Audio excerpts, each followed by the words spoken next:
CTV News, murder suspect on the loose. In July of 2024, her human remains were recovered in the Fraser River in Richmond.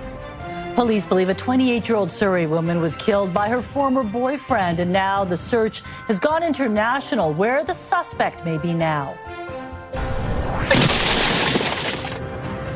Road rage in Burnaby. Police want you to take a look at the suspect, what else he did after shattering a window. We are also part of the very basic foundation of Canada. Worker woes. Why businesses on the Sunshine Coast say changes to foreign worker rules are delivering a major blow and splitting up family.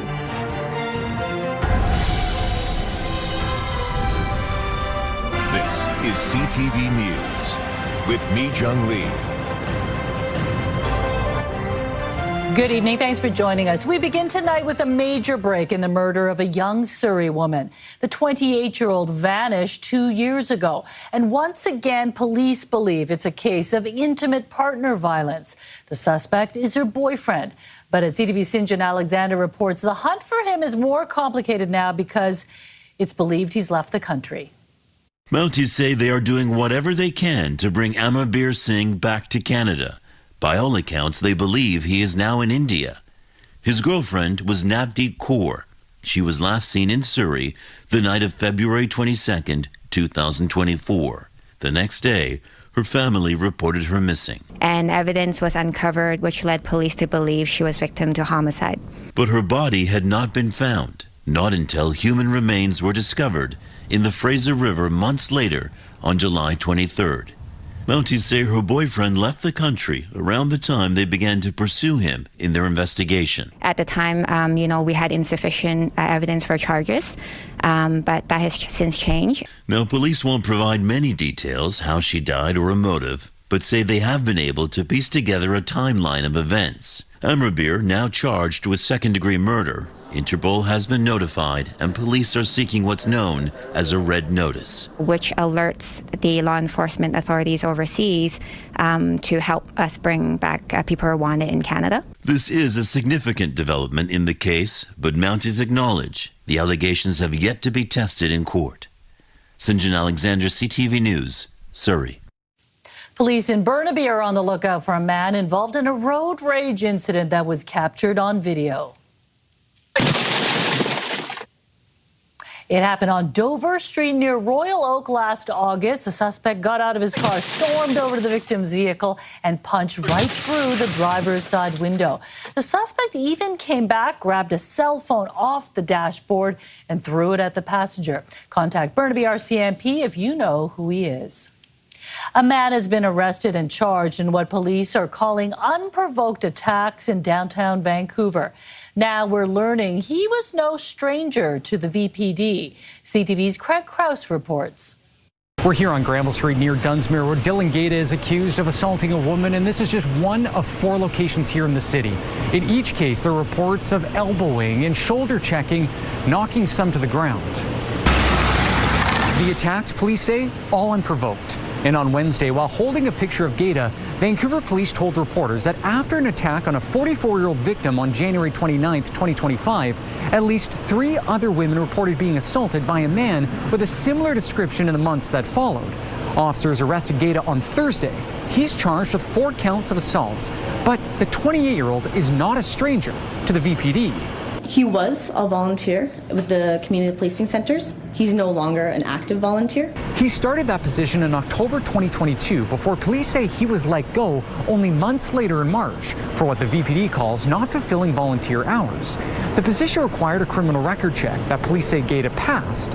Now they're asking the public to come forward if they were a potential victim. And a lot of the incidents which led our investigators to link these files together was that the victims and the suspects were walking the same side of the street in opposite directions, and that is when, unprovoked, the suspect then twisted his body and struck each one of the victims, either with their body, with the elbow, and with enough force where the victims were hurt for several days after. Gaeta remains in custody, awaiting his bail hearing on Friday. Craig Krause, CTV News, Vancouver. Gun control groups are calling on the RCMP to reveal information about the guns used in the Tumbler Ridge shooting, including whether they were legally owned. CTV's Martin McMahon joins us now. And Martin, why do these groups feel more transparency is needed? Mi-Jung, ultimately, these groups argue knowing the type of guns used in the mass shooting will help inform policy debates about gun control in this country. The groups claim there is no reason for Mounties to keep that information under wraps, and that the public knowing more about the guns could prevent future shootings. The attack last month left 9 people dead, including the shooter, Jesse Van Rootselaar. For government to legislate or regulate appropriately, they need to have the information about what went wrong and correct it. And it's just absolutely frustrating that this basic information that we have, that the public has a right to, is not being shared by the RCMP. The RCMP says information about the guns is subject to an active investigation and will not provide a timeline for when it will release more about the case. They also reference the pending coroner's inquest. CTV News is part of a group of media outlets going to court seeking documents connected to the case, including information about the guns used in the shooting. However, we can't provide details on those hearings due to a publication ban. Mi-Jung? Thank you, Martin. The BC Conservatives are going on the offensive. They have released new attack ads after polls revealed the NDP took a hit after their budget. You may be surprised at who is featured in the ads. CTV's Legislative Bureau Chief Rob Buffum has a story. I would assume that he's in trouble. In the wake of a much-maligned budget, the BC Conservatives are shifting their attacks from Premier Eby to the NDP more broadly. People are wanting a change. They are frustrated. And I think the NDP know that. I think their caucus members know that. A poll released this week by Innovative Research Group shows not only the Conservatives opening a clear lead in voter intention, but Premier Eby taking a hit in popularity. The Conservatives say they don't think he'll be around as leader for the next election, although they hope he is. People are wanting a change. They are frustrated. And I think the NDP know that. I think their caucus members know that. Asked about Eby's future, this political pundit responded with a simple answer. Do you think David Eby is likely to be the leader of the NDP in the next election? No. He points out Eby connected with British Columbians well in how he handled the Tumbler Ridge tragedy. And although he says the Premier may be perceived in some circles as lacking a common touch, he should tap into lighthearted moments like this one on Tuesday, sometimes not seen by the public. Rather than turn himself into something he's not, he should sort of dwell on the things that he's good at, being a dad, for example. Confident in their assessment, the Conservatives launched a digital campaign Wednesday targeting 2 prominent ministers perceived to be leading contenders to succeed Eby. Both Nikki Sharma and Ravi Kahlon bristled at the idea of a leadership controversy. Right now, I'm solidly behind my leader. We have a leader. I support him. Simple. Yeah, thank you. The NDP pointed to a small sample size in the recent poll and dismissed its opponent's ad campaign. I'm not going to fall into this speculation. We are solidly behind our leader, and we are not interested in distractions. Meanwhile, the opposition hope negative attention generated by the budget and fears about private property dominate the headlines as it recalibrates its target from the Premier to his party. And Rob joins us now live from Victoria. Rob, what's the latest on the BC Conservatives leadership campaign? Well, Mi-Jung, we will find out who the full-time new leader of the BC Conservatives is on May 30th. There are currently 9 candidates vying for that title, and the winner of that will be crowned on May 30th, 2 days after the spring session ends. So while there won't be any politicians here during the summer, it could still be quite an interesting political summer. Mi-Jung. Thank you, Rob. It is a blueprint that will shape Vancouver for decades. People packed City Hall to weigh in on Vancouver's new official development plan. The official plan sets out how the city will grow, including how it manages population increases and long-term housing needs. Vancouver is projected to grow by about 240,000 more residents by 2050. Much of the plan builds on earlier city planning, but this version is different. It's mandated by the province and under Under the new rules, it will mean many future rezonings will no longer go to a public hearing. Some speakers warned the plan pushes too much density and doesn't properly account for school capacity, while others said expanding housing options is essential. It is an aggressive intensification plan that will keep Vancouver in a state of construction chaos for years to come. As I understand it, the ODP includes no school planning concurrent with development. This puts the education of children in Vancouver at great risk. More housing options is another important aspect of this plan. The plan provides opportunities, as you've heard, for more housing options across more neighborhoods rather than simply concentrating the growth in a few corridors. More than 60 people have signed up to have their voices heard on the matter. A family living on the Sunshine Coast is fighting to stay together after just being reunited. The family could be split up again under new federal rules. And as CTV's Dimitra Maragos reports, hundreds of temporary foreign workers may face the same fate. For Agnes Cabe, a temporary foreign worker, or TFW, the road ahead for keeping her family together is complicated. It's heartbreaking. After 2 decades working overseas, Cabe, now employed at a retail store, has finally been reunited with her husband and 2 children after they joined her in Sechelt. Knowing that your family will be apart again after a unification is heartbreaking. As of January 2025, spouses of low-tier workers are no longer eligible for open work permits. They wanted to limit the number of temporary foreign workers that they wanted to have in Canada. The easiest fix was likely to eliminate the open work permits for spouses for foreign workers. Now Cabe's husband, Ronaldo, who holds an SOWP, may have to go back to the Philippines in September. So we're not thinking this happened, like these rules. Cabe works in pest control. His boss says losing him would be devastating. They're my family.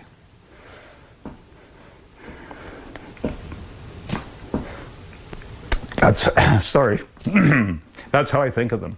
Dickinson says he's had major difficulties hiring Canadians. TFWs were the answer. They want to work, and we need them. And adds, I've been paying taxes my whole life, as have all my employees. We support the government. Why can't they support us? On Friday, Sechelt's mayor, along with those impacted, traveled to Vancouver to meet with the immigration minister. In a statement to CTV News, the minister says, in part, hearing directly from local leaders and businesses helps ensure our approach reflects real labor market needs. I look forward to continuing to work with Minister Haidu and the community to help address workforce shortages. Sechelt's mayor says a difficulty employers face is widespread. He adds around 300 international workers and their children living on the Sunshine Coast will lose their status in 2026 when permits expire. Frankly, it's a heartbreaking and it feels uncaring by the federal government. Henderson says losing TFWs will impact every sector in Sechelt. We need these people because without them, a lot of the services that we depend on will not be available to us. Because of her own situation, Cabe co-founded Keep Families Together, saying the name isn't just a mission statement, it's personal. She's now asking the federal government to take action. I am hoping that the federal government will consider our region and give us a policy that really reflects what is happening with us. Dimitra Maragos, CTV News, Vancouver. Students and faculty rallied outside Vancouver Community College today, calling on the government to figure out a new funding model after cuts to the international student program. Take some time to study to come up with a sustainable system of funding, because they've been relatively lazy over the last 20-25 years and relied on international money. The federal government's temporary cap on the admission of international students has led to a drop in revenue in post-secondary schools across the country. Protesters say VCC is entering its 5th round of layoffs in 2 years, and that many programs, including nursing, are experiencing deep cuts. Just over 400,000 study permits are expected to be issued in Canada this year, which is a 16% drop from 2024. Let's go outside now to Robson Street, a damp-looking street. It's 6:14 and it's still light thanks to daylight saving, right? That's right. So it makes the gray day a little brighter. It was pretty soggy all day today. And now we are dealing with wind. So we do have warnings in effect, everything in purple that you see there. So for the Southern Gulf Islands, Victoria, Metro Vancouver, Fraser Valley, stretching all the way to the southern Okanagan. We'll see winds from the southwest at 60 kilometers an hour, gusting anywhere between 90 to 100. So expect possible power outages, and yes, once again, some ferry sailings are being canceled. So blizzard-like conditions pretty much on your mountain passes, whiteout conditions expected for the Coquihalla Highway, dangerous driving conditions, so make sure you avoid it with 60 centimeters of snow expected, upwards of 25 for Highway 3, Highway 1, Sea to Sky Highway, with winds gusting to 100 kilometers an hour, and the Okanagan Connector, you're expecting 10 centimeters of snow. It is expected to take place tonight into tomorrow morning, so if you can, avoid travel until tomorrow afternoon. CTV Weather brought to you by Expedia Cruises. Plan, book, and safeguard your journeys. Explore the possibilities at expediacruises.ca. But for us on the Lower Mainland, we had some snow, we had some rain. Now it's time for some sun. Those details coming up. A little bit of everything. Combo C, all of the above, right? Exactly. All right, thanks. You're welcome. Tree trouble in Richmond. The fight to save a large sequoia tree from being chopped down by BC Hydro. Also ahead.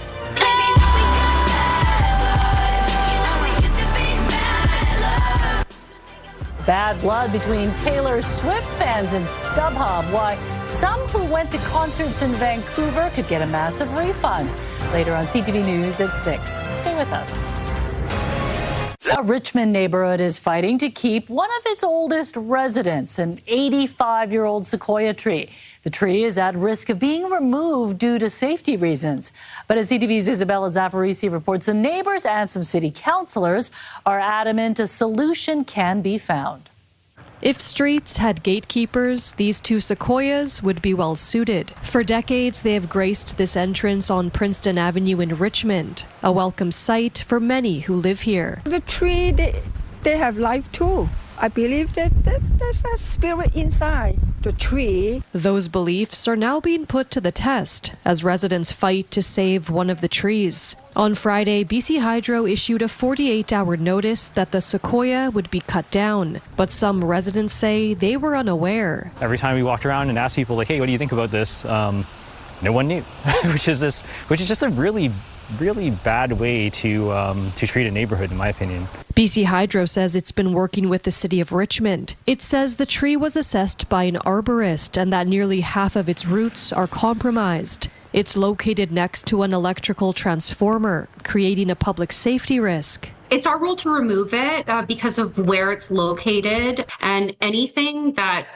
could risk public safety, we have to act on. The tree has become somewhat of a community message board with signs mainly in support of saving the tree. But one sign in particular, this one right here, is in support of BC Hydro removing it. My understanding is that the tree was here first and then the electrical box. So I wish there was a little bit of a better planning involved, because to cut down the tree would be true sadness.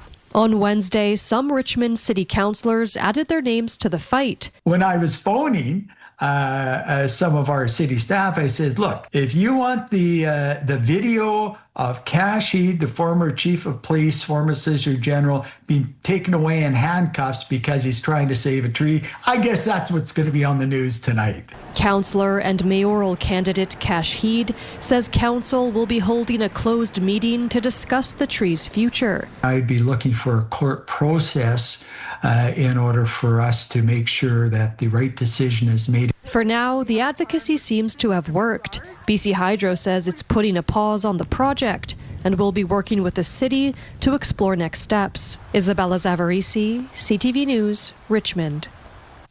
The Vancouver City Council has announced it's approved a major investment in the city's plan to revitalize Chinatown. The city approved a total of $387,000 towards the Uplifting Chinatown Action Plan. The funds will go towards improving safety and cleanliness in the neighborhood, including $150,000 towards graffiti removal. Another $50,000 will go to the Safe Walk program that provides on-request accompaniment to help people travel safely through the area. How the war in the Middle East is affecting the World Cup. What Iran's sports minister is saying about his country taking part this summer. Right now, they've lost their Navy, they've lost their Air Force. The intensifying war in the Strait of Hormuz, the critical oil route effectively closed, sending energy prices skyrocketing. How Canada is responding to the global shortages ahead. War in Iran is fast becoming an economic crisis, with Iran targeting vessels in a key shipping route for oil. And the U.S. president is threatening Iran with harsher punishment if it continues to target global oil and shipping. CTV's Joy Malbin reports. New video from Central Command shows the U.S. blowing up Iranian vessels suspected of laying mines near the Strait of Hormuz. Tehran has effectively closed the shipping lane, attacking more than a dozen oil tankers trying to pass, choking off the world's lifeline for oil, and sending energy prices soaring, triggering the largest release of emergency reserves thanks to oil-rich nations. Our countries will be making 400 million barrels of oil available.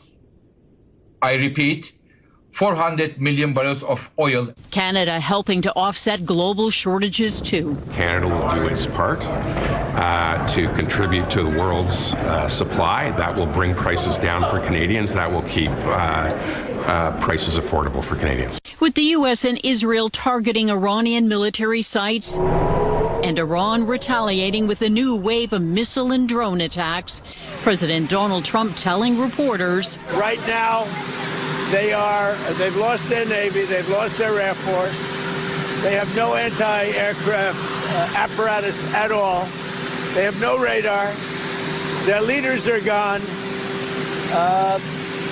and we could do a lot worse. The president promising to hit harder, but also saying the war is pretty much over. Which is it? Is the war ending soon, or are we on the brink of the worst fighting yet? Mixed messaging from Washington isn't going over well. Key Trump supporters like Joe Rogan publicly criticizing the war as a betrayal. He ran on no more wars and these stupid, senseless wars, and then we have one that we can't even really clearly define why we did it. With the new supreme leader, Iran insists it alone will decide the war's end, as the FBI now warns sympathizers or proxies could try to launch attacks on U.S. soil. Joy Malbin, CTV News, Washington. Meanwhile, Iran's sports minister says the country cannot take part in the upcoming World Cup since the U.S. and Israel assassinated its leader. All three of Iran's group stage matches are scheduled to take place in the U.S., 2 in Los Angeles, 1 in Seattle. The decision comes despite FIFA President Gianni Infantino saying Donald Trump assured him Iran would be welcome to play in the U.S.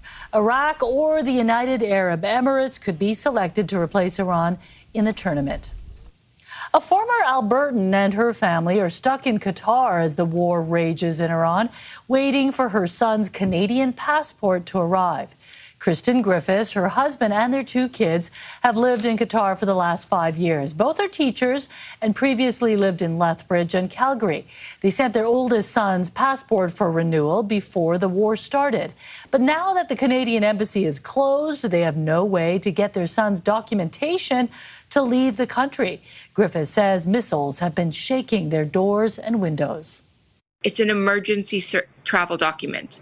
I don't understand how they have closed the emergency services and not given Canadians who are waiting on passports. They must have a list. I don't know how they didn't give them any warning that these services were shut down. Immigration, Refugee and Citizenship Canada has acknowledged a request for comment, but CTV News has not yet received a response.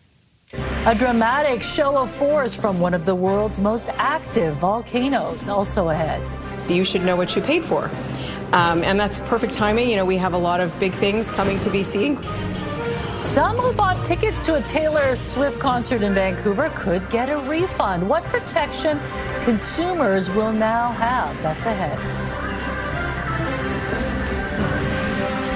There has been another volcano eruption on Hawaii's Big Island, the 43rd eruption at Kilauea since December 2024. Columns of ash were sent into the sky with smoke reaching more than 7,500 meters above sea level. The lava stayed inside Hawaii Volcanoes National Park, and no homes were threatened.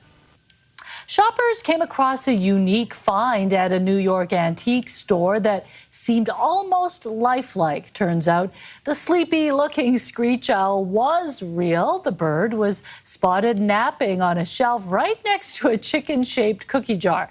A conservation officer came and collected the owl and released it into some nearby woods. The store says it is not clear how the owl managed to get inside. Amazing. Well, all owls are nocturnal, so it would be sleeping all day long in the store. That would have been a priceless gift. Oh, very sweet. Yes, adorable.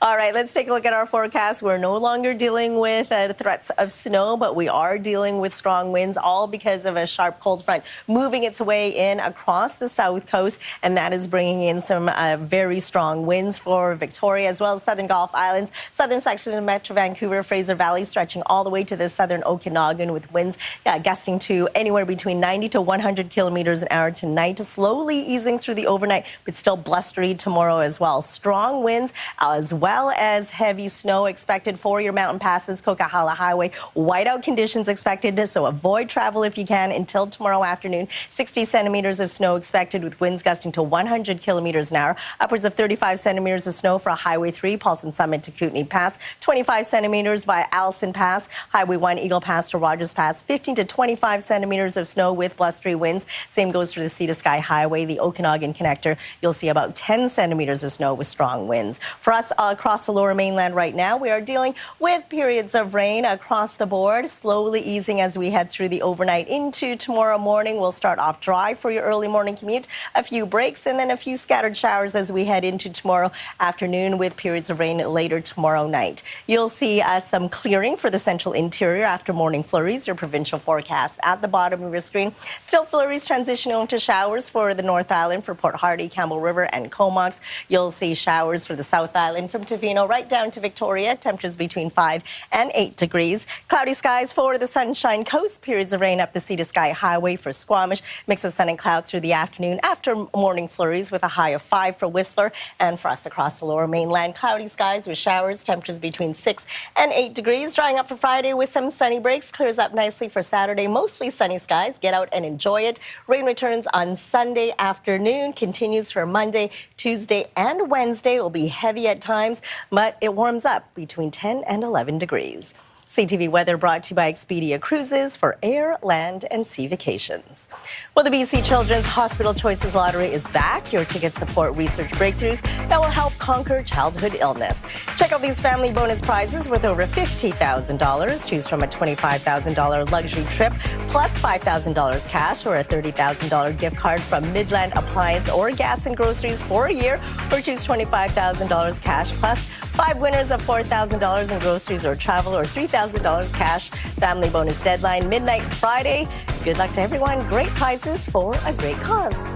Yes, so much to choose from. So it looks like now we've dodged the snow bullet for now. We're in the clear. Well, we're dealing with wind tonight, so don't forget that. So expect power outages, and we've already seen some canceled ferries also. All right, we'll keep an eye on that. Thanks, Anne. Our weekly segment on furry friends waiting to be adopted is coming up in Homeward Bound.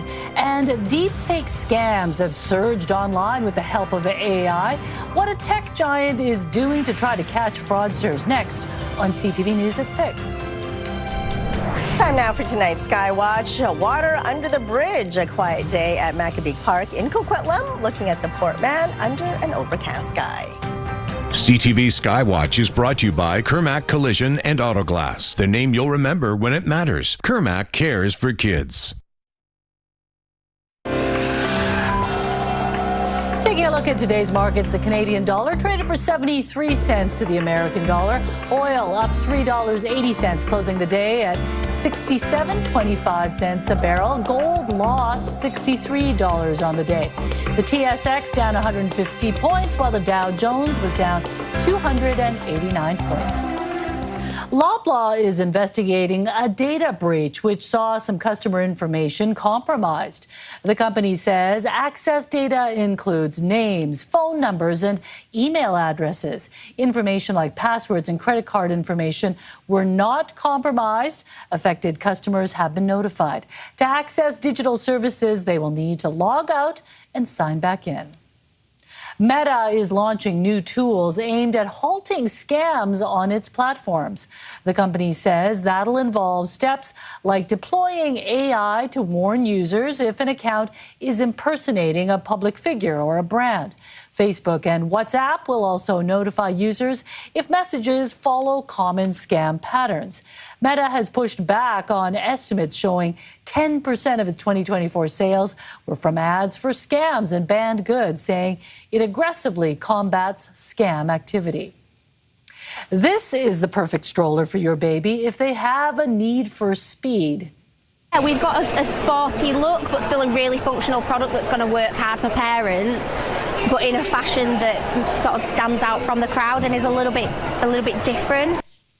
Lamborghini and the British stroller company Silver Cross have collaborated to create this stroller. It's turning heads at the baby show in London this week, especially with car lovers. It's the most expensive stroller or pram at the show, retailing for more than $7,000 Canadian. Ticket resale company StubHub has agreed to refund some Taylor Swift fans over the price of tickets to her shows in Vancouver. You should know what you paid for. And that's perfect timing. You know, we have a lot of big things coming to BC, including FIFA, and we want to make sure that our consumer protection rules are working. And this is an example of that. The company was being investigated for allegations it contravened BC's Ticket Sales Act for not disclosing details about seats being sold on its website. Swifties whose tickets did not indicate their seats would be partially or fully obstructed will receive their money back. StubHub says while it doesn't believe it violated any laws, the company has agreed to make changes, including disclosing the face value of the ticket being resold. Cineplex says its box office revenue last month was down year over year. It came in at $32.4 million, $2.5 million below the amount that came in during February 2025. The company's chief executive says the 2026 film slate really begins to take off this month, noting that last weekend's #1 movie, Hoppers, had Pixar's biggest opening for an original film since 2017. With just a few days to go until the Oscars, organizers are getting the venue ready for Hollywood's biggest night. I think this is the best crop of movies that I can think of in a bunch of years. I mean, it's amazing. Host Conan O'Brien joined staff in helping to roll out the red carpet at the Dolby Theatre today. He said he's planning to take some slightly bigger swings in his comments than he did at last year's show. Oscars organizers have said they're preparing special cinematic tributes for Sinners and K-pop Demon Hunters. The 98th Academy Awards airs Sunday night right here on CTV. The Canadian Kennel Club has released its official list of the top 10 most popular dog breeds for 2025. Topping the list for the 32nd consecutive year is the Labrador Retriever. The Golden Retriever and German Shepherd follow closely behind. This year, the Poodle unseated the French Bulldog to reclaim fourth spot. Rounding out the top 10 are the Miniature Poodle, French Bulldog, Australian Shepherd, Havanese, King Charles Spaniel, Bernese Mountain Dog, and last but not least, the Shetland Sheepdog. Still to come tonight, don't look now, but it's another home game. Tim Stützle for Brady Tkachuk, who hits the bullseye. After Monday's shutout loss to the Senators, the Canucks look to get back on track and avoid becoming the worst home team of all time. The Ringside Report is next. Plus, close encounter. Adam shows us how a tourist from Taiwan discovered an unexpected souvenir under the sea. Next on the Sawatsky Sign Off. Right now, here's a preview of your morning, Vancouver. The truth is out there, and it seems we're eager to report it.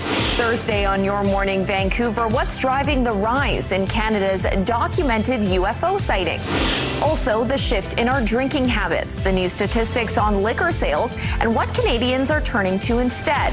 Plus, the quest for the Champions Cup, how the Whitecaps are preparing for an important BC Place matchup against their Cascadia rivals. We'll see you in the morning.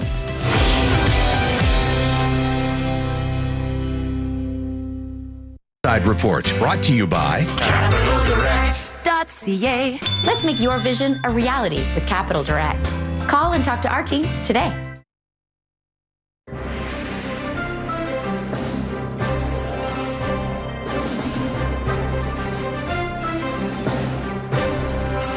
The end of the season can't come soon enough for the Canucks, who remain in last place in the NHL standings. Problem is, there are still 18 games to go, and their abysmal home ice record is leaving them on the wrong side of the record books. CTV's Ben Nesbitt has this week's Rinkside Report.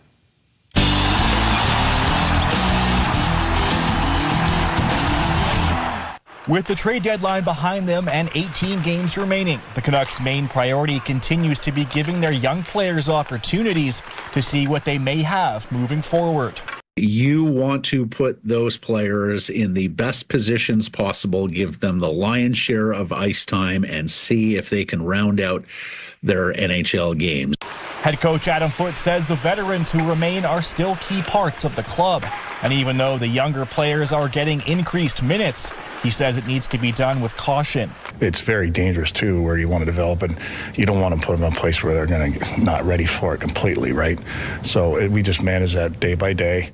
After their shutout loss to the Ottawa Senators Monday, the Canucks are now just 6-20-5 on home ice. That's right, just 6 wins in 31 games, securing 17 of a possible 62 points, the worst percentage in the NHL over the past 30 years. But the product on the ice may not hurt the attendance, at least not for the remainder of this season, with tickets for upcoming home games now going for as little as $50. But next year could be a different story. With the salary cap going up, with the investment into all those new black seats, where they're going to price the tickets for next year is if they think they can get away with an increase, or if they'll be flat, or heaven forbid, if even the ticket prices should come down given the product on the ice. Next up is a home game Thursday night against the Nashville Predators. Ben Nesbitt, CTV News, Vancouver. The Rinkside Report brought to you by CapitalDirect.ca. For your best financial health, choose FlexiLine Fitness from Capital Direct. Call us today. For the first time ever, Canada has booked its ticket to the quarterfinals at the World Baseball Classic. Lopez bouncing ball left side. That's past the Lund of Vargas and into left. In to score is Bo Naylor. Denzel Clark can fly. He scores 2. And Canada has busted it open. It's 5-1. Canada defeated Cuba 7-2 this afternoon in a must-win game to advance from Group A. With the win, Canada advances to the quarterfinals for the first time in 6 WBC events. Who Canada will face is still unknown, but they will play either Friday or Saturday in Houston. People in the capital will get their first taste of World Cup fandom later this month as the lawns of the legislature transform into a test event for viewing parties. On Tuesday, March 31st, FIFA will test out its countrywide celebration program, Canada Celebrates. The series is meant to bring soccer fans together outside of the host cities. It will be free for the public and will have a large screen to watch games. It will also feature themed activities, cultural programming, music, and food. On the 31st, the test event will stream 2 of the 4 European playoff final showdowns for the World Cup, as well as the Canadian men's friendly against Tunisia. Love the free event. Interesting idea. I mean, March 31st can still be a bit chilly, spring, but, you know, just bundle up. Right? Yeah, if it rains, bring your umbrella. Exactly. Come on, we live in Canada. Exactly. It'll be interesting to see how many people show up. Okay, it's time for Homeward Bound, our weekly segment where we introduce you to furry friends from local rescues who are looking for their forever home. Yes, and here are some pets now available to adopt from the BC SPCA in West Vancouver.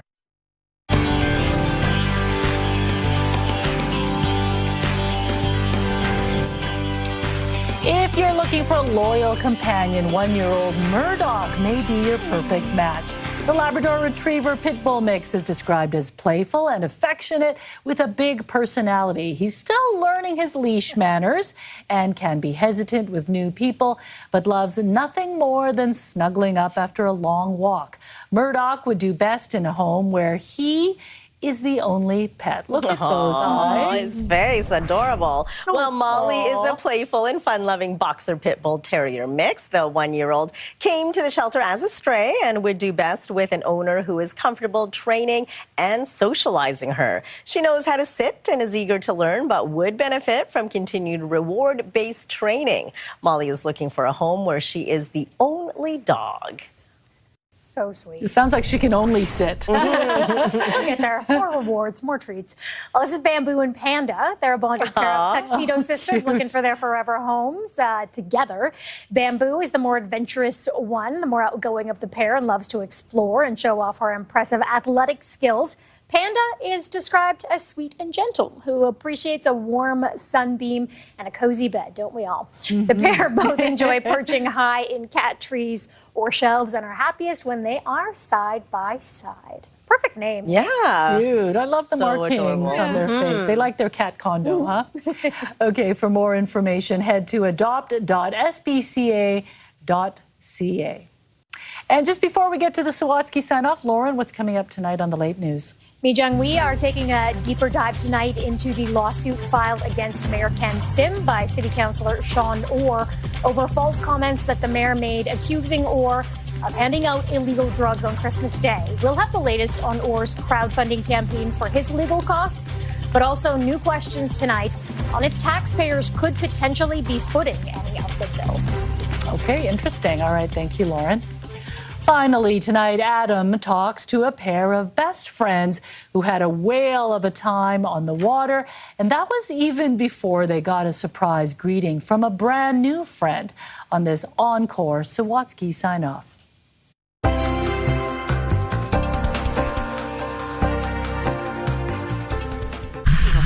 When Ping Yu started taking a selfie that day, the tourist never would have imagined what she would eventually capture on her camera. I just looking around and see what's on the water. Ping Yi had traveled to BC from Taiwan to visit her friend and fellow freediver, Ethan Pang. Everything just seems normal. We had a good time in the water. Ethan was hoping to introduce Ping Yi to some of the creatures he'd met under the sea before. While some were certainly shy around strangers, others seemed to greet divers with a smile. Whenever the wild animal can bite, I always think that's the kind of good luck. So when seals kept swimming around him, similar to this, Ethan called his friend over to get some footage with her camera. But Ping Yi kept missing them. Why not me? Why I cannot see it? And then 5 minutes later, Ping was screaming, "Ah, oh my God!" Ethan assumed Ping Yi had been startled by a seal, until he noticed that black fin cutting through the water. Realized I was wrong very quickly. And then, approaching Ping Yi quite curiously, I was shocked. Was an orca. Swing circle around me. It's just very close. Although it was close enough to touch, she didn't. And although it felt like a dream, it wasn't. I just think, wow, beautiful. And feel, oh my God. I feel blessed. I feel blessed. And as Ethan looks back on the video, he also couldn't feel more grateful to have shared the moment with his friend. It is something like the top experience you can experience in our water here. Which is why, despite having her video as a souvenir, before returning home, Ping Yi bought this more tangible reminder of her Orca encounter. Very good experience and memory. Very forever memory for me. Adam Sawatsky, CTV News, Sydney. The Sawatsky sign-off, brought to you by CapitalDirect.ca. Let's make your vision a reality with Capital Direct. Call and talk to our team today. Wow. What an incredible experience. Although I don't think I'd be as calm. No. I'm a little scared of that kind of experience. Yeah. But you're a diver, right, Lauren? Oh, I would love every second of that. It's phenomenal. The footage doesn't even look real. No, it doesn't. So cool. What's the best thing you've seen underwater? I went swimming with a bunch of sea lions, and they gave my husband a high five on his foot. He was not too impressed with that. But yeah, that was pretty cool down in Peru. But underwater, the most tranquil place to be. I love it. For some people. Not tranquil for all. I don't need to go that deep. Snorkeling, I can stay just around the top. I'm safe there. Yeah. I'm with you there, Anne. All right, let's take a look at our scenic snapshot for tonight. A beauty of a day at Mount Baldy in the Okanagan. Thanks, Brad, for sending this beautiful photo in. And we want to see your scenic snapshot as well. So email us at scenicsnapshot@ctv.ca. Beautiful. And there is more snow now, finally, on the mountains. Finally on the local mountains. Take advantage. Yeah, you could get some spring skiing in. All right, thanks for joining us. Good night. Good night.